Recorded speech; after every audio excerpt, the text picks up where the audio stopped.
Hello, my name is Campbell Lachlan and I'm going to explain the beginnings and end of the universe. Now I refer to my previous two papers titled What is an Electron and What is a Proton, which explain what an electron and proton are, how they behave and how they govern behaviour of atoms and molecules. We've shown previously that charges are the fundamental entities in the universe and the source behind them is what powers the universe. Remember that charges have infinite life by our best measure. Charge, electrostatic field, complex electromagnetic field, we call that the L field. So an electron is a negative charge in its L field, a proton is a positive charge and its L field. The so-called particles zoo are all momentary transient entities and many unarguably have a genuine place in science and technology, but at many levels higher than we're talking about here at this fundamental level, so that should not be allowed to confuse our immediate focus. Now there are two most logical ways that charges can arise from the source, via the affectionately named Big Bang, which seems to offer as good a way to start as anything else. Pre-Big Bang conjectures are not relevant to this paper. We'll keep out of that. The first way charges might come into existence is as an equal number of electrons and protons, about 10 to the power of 80 of each by some estimates, and some indeterminate number of neutrons and neutrinos that squirt at almost infinite speeds spherically from the source and come together serendipitously to form whatever they form. It's highly unlikely, statistically even more unlikely, but it's possible, so it's there. That's that one. They're squirting out in all directions. The second way charges might come into existence is through a large number, say for argument 10 to the power of 90 neutrons, similarly squirted out spherically from the source. Nothing else, just neutrons, one seed type from the source. That's what the sort of thing that nature likes. Each neutron comprises a positive charge, a negative charge and associated shared but abbreviated L's all squished together in a bundle with some information and instruction.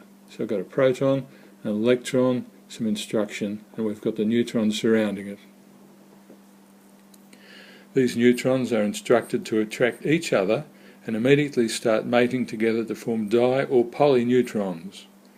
Now it's well proven that neutrons attached to another nucleon are immensely stable, a lifetime of 10 to the 34 seconds sort of thing, and so are these polyneutrons.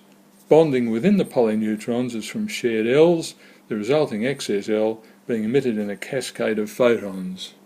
Shared L's, cascade of photons, maybe a few neutrinos also.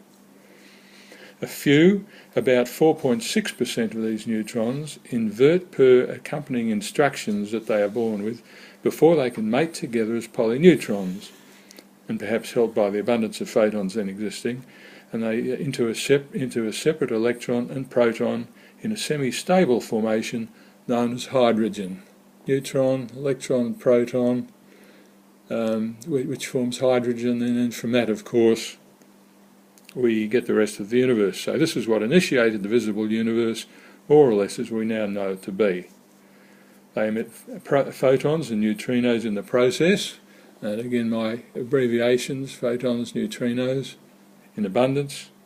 And to argue that neutrons decay too slowly for this to occur ignores that all the foregoing occurs very quickly, when the total age of the universe was in the order of 10 to the minus 40 seconds. So we need to think proportionately about this. Conventional laws of physics are unlikely to apply to the letter at this level. Elapsed time thus started at the Big Bang at 0 and increased to the zone of time passing in which we now exist. Now if you blinked or went to sleep, you've missed that important statement. I'll repeat it. Elapsed time thus started at the Big Bang at 0, increase to the time zone in which we exist, and there's us there about now, 2016. The finish of the universe is when time slows back down to 0. Plonk.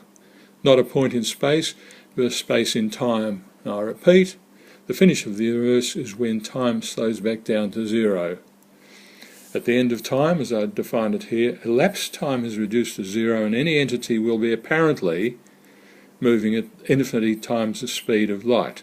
Now this is a nonsense, of course, and instead everything becomes pure energy and is reabsorbed into the source, presumably for redistribution.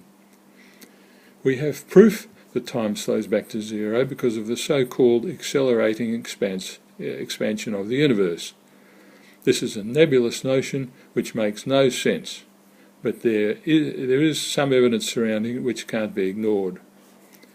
Instead, we can proclaim anew an indisputable law of equivalence, which says it is not possible to differentiate between accelerating expansion of the universe and slowing of time in the same cosmic reaches.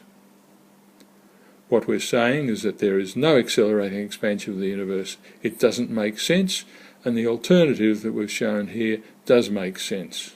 It's how nature would be expected to behave.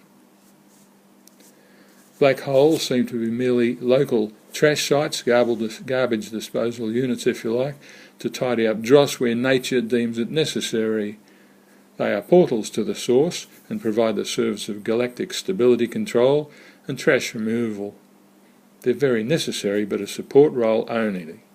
And in terms of cause and effect, when time stops for any reason, black holes will appear, not vice versa. So they've got to be a black hole straight down to zero time. Anything that gets even close to that is dead, pure energy. Polyneutrons are in reality what we term dark matter and energy, and arguably are known to possess the same properties that we vacuously ascribe to this magic dark matter and energy. And if we refer to this chart, where we've got what we ascribe to dark matter energy here, and what we know about neutrons, and thus polyneutrons here. You can't see it directly, both of them. Both of them don't have any emissions. Gravity exists for both of them. Both are very stable, 10 to the 34 seconds plus sort of thing. Nature is known to always recycle its progeny, and there is every reason to suppose the same applies to its biggest descendant, the universe. So what we're saying here is that everything evolves from the source back to the source. And what can we do with this information? Not much, but it answers a lot of questions, doesn't it? So we can forget things like negative matter and string theories and a whole lot of other stuff. Now the foregoing paper offers thanks to Occam's razor, which you know well, which points the way, as usual, to simplicity rather than complexity.